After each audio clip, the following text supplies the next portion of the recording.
사랑하는 대학정년부 여러분, 안녕하세요. 바이블타임 9월 2일 묵상입니다.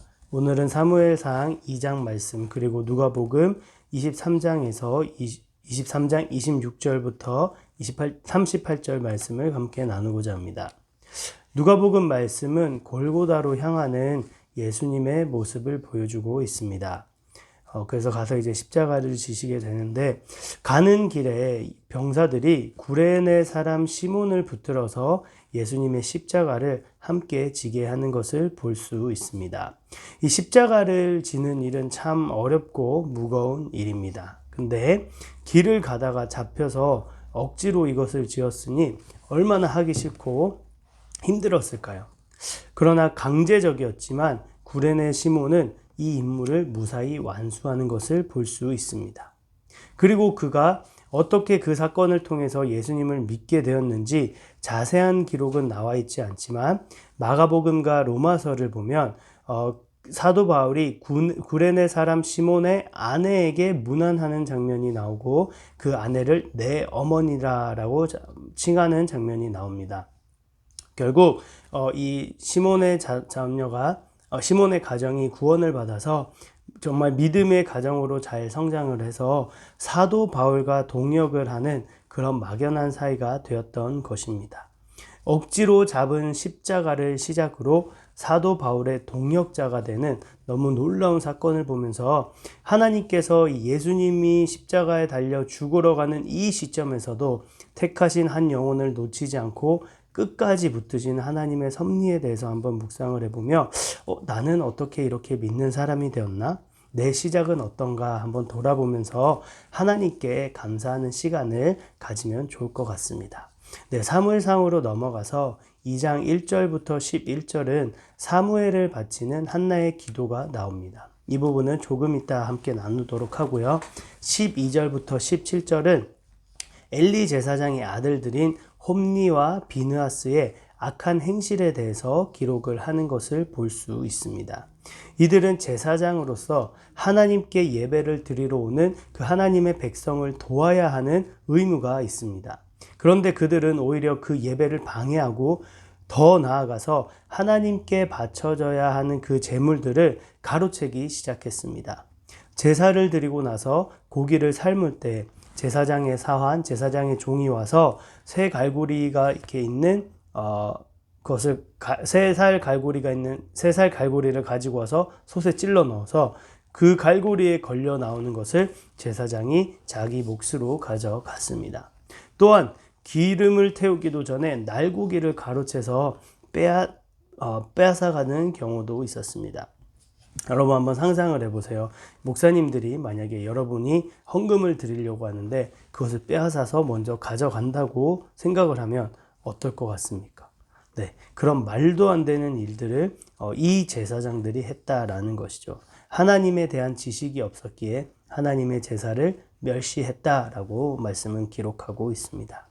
뿐만 아니라 이들은 더 나아가서 회막문에서 수종드는 여인들과 동침하는 죄까지 저질렀습니다.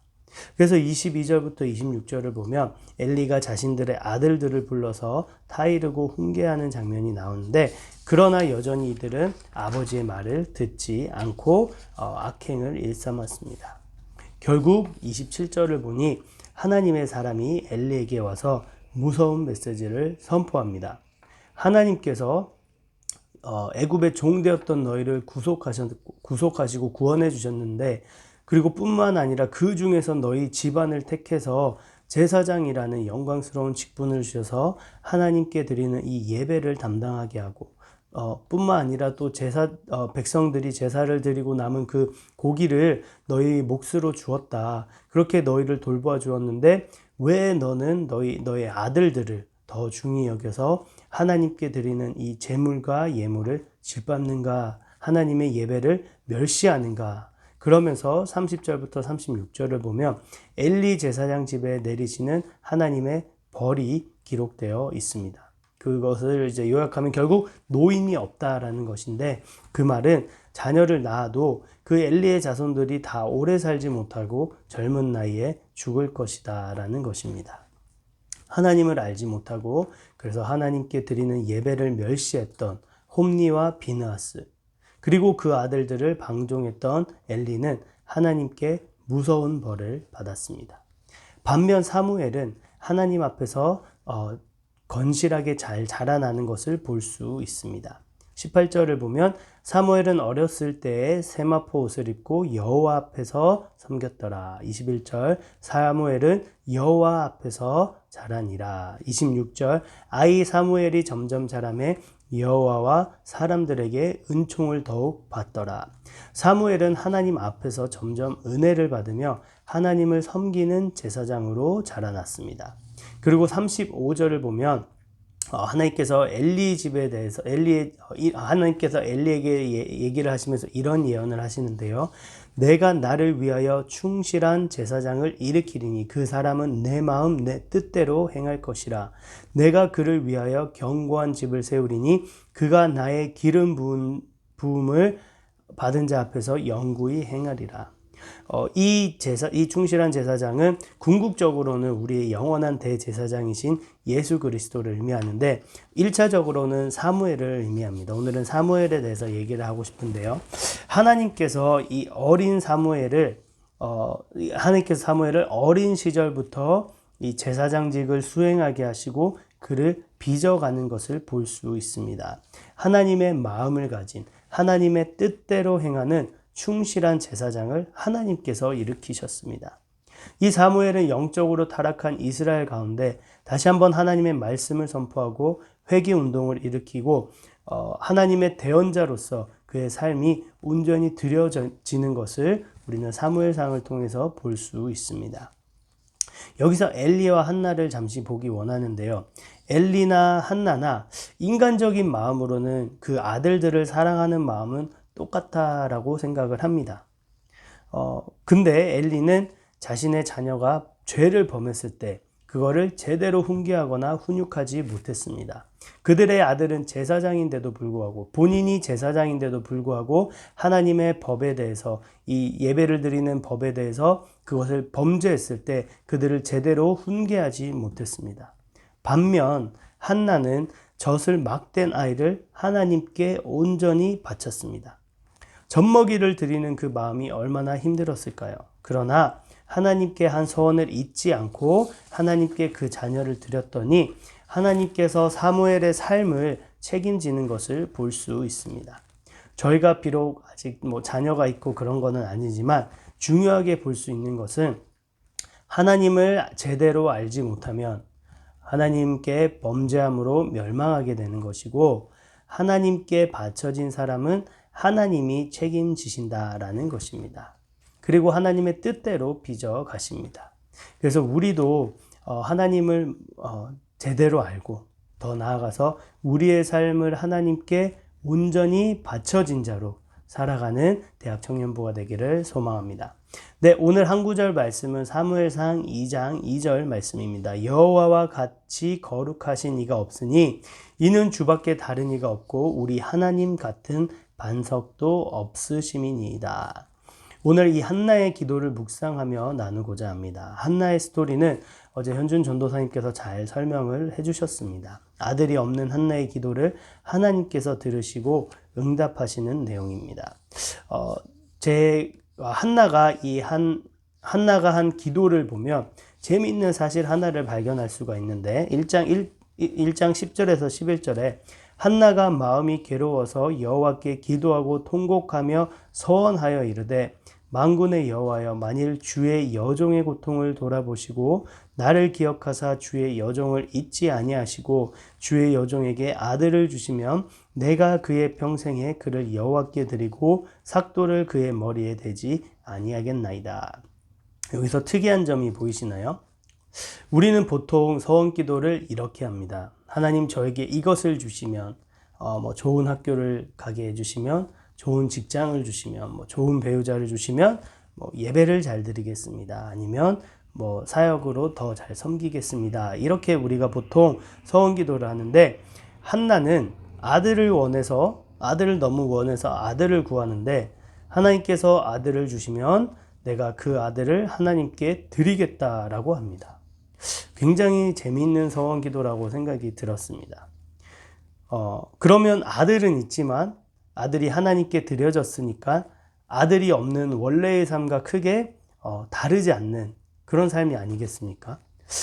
그러면 한나가 원했던 것은 무엇일까요? 나도 아들을 낳아봤다. 뭐 이런 경험을 원했던 것일까요? 이 기도와 응답을 통해서 한나가 얻게 된 것은 무엇일까요? 그것이 오늘 2장 말씀을 통해서 한나 2장 1절에서 10절에 나온 한나의 기도를 통해서 그것을 알 수 있습니다. 첫 번째로 한나는 고난을 통해서 먼저 하나님을 찾게 되었습니다. 이건 1장에서 나오는데요. 분인나가 자녀를 낳는 동안 한나도 굉장히 큰 마음고생을 했을 거라고 생각을 합니다. 처음에는 원망을 했을 수도 있고 또 아들을 정말로 간절히 원했을 수도 있어요. 물론 아들은 계속 원했겠지만 그러나 한나가 1장 11절에서 한 기도를 보며 아들을 구하는데 그 전에 이런 기도를 하나님께 드립니다. 만일 주의 여종의 고통을 돌보시고 나를 기억하사 주의 여종을 잊지 아니하시고 하나님 정말로 나와 함께하고 계십니까? 하나님 정말 나를 기억하고 계십니까? 정말 하나님 주의 백성을 돌아보시고 계십니까? 하면서 하나님을 간구하고 찾는 한나의 기도를 볼 수가 있습니다. 하나님이 주실 그 아들보다 정말로 살아계셔서 자신의 기도를 들으시는 그 하나님을 구하고 찾는 것을 볼 수 있습니다. 아들을 낳으면 그것은 하나님이 나를 돌보신다라는 증거가 되는 것이고 증명이 되는 것이죠. 그래서 하나는 그 긴 고난의 시간을 통해서 그 문제 자체보다 그것보다 하나님을 구하는 그런 그 한나의 모습을 볼 수가 있습니다. 그리고 두 번째로 한나는 하나님의 위로를 받았습니다. 애통하는 자는 복이 있나니 저희가 위로를 받을 것이요. 정말 한나에게 딱 어울리는 말씀이 아닌가 생각을 합니다. 근데 애통하는 자가 왜 복이 있을까요? 처음부터 애통하는 일이 없는 것이 복이 아닌가요? 우리가 원하는 것은 애통하지 않는 삶, 힘들지 않는 삶을 원하죠. 그러나 복이 있는 삶은 애통하는 일이 없고 늘 좋은 일만 가득한 것이 아닙니다. 왜냐하면 우리에게 주신 가장 큰 복은 하나님이십니다. 예수 그리스도로 말미암아 그 하나님과의 관계가 회복되며 하나님이 아브라함에게 하셨던 그 약속, 내가 너의 큰 상급이 되겠다는 그 언약이 우리에게도 똑같이 동일한 말씀으로 적용이 되는 것입니다. 애통하는 마음에 우리의 큰 상급 대신 그 하나님께서 친히 오셔서 그 마음을 어루어 만져주시고 위로를 해주시니 세상이 줄 수 없는 평안과 기쁨을 맛보게 됩니다.